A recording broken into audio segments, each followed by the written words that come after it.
బులెటిన్లో డీటెయిల్స్ చూద్దాం. రేపటి నుంచి తెలంగాణ అసెంబ్లీ సమావేశాలు ప్రారంభం కానున్నాయి. కాంగ్రెస్ ప్రభుత్వం సాగునీటిపై వైట్ పేపర్ పెట్టనున్నట్లు తెలుస్తోంది. ఉమ్మడి ఏపీ బీఆర్ఎస్ హయాంలో జరిగిన అంశాలపై చర్చ జరిగే అవకాశం ఉంది. దీంతో పాటు కృష్ణా, గోదావరి జిల్లాల సమస్యపై అసెంబ్లీలో చర్చ జరగనుంది. నదీ జిల్లాలపై వైట్ పేపర్ లేదంటే షార్ట్ డిస్కషన్ నోటీస్ కింద సుదీర్ఘ చర్చ జరిగే అవకాశం ఉంది. జనవరి 2-3 తేదీల్లో సభ ముందుకు నదీ జలాల అంశం రానుంది.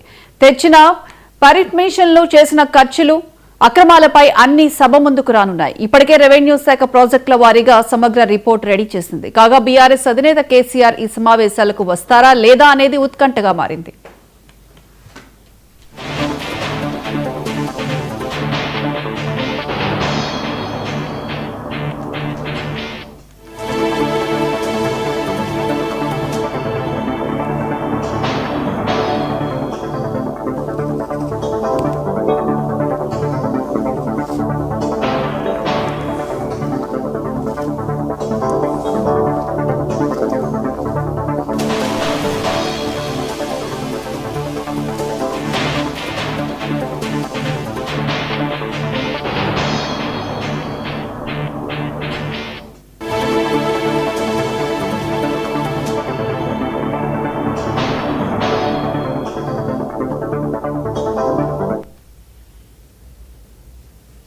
నటుడు టీవీకే అధినేత విజయ్ కీలక నిర్ణయం తీసుకున్నారు. తాను సినిమాల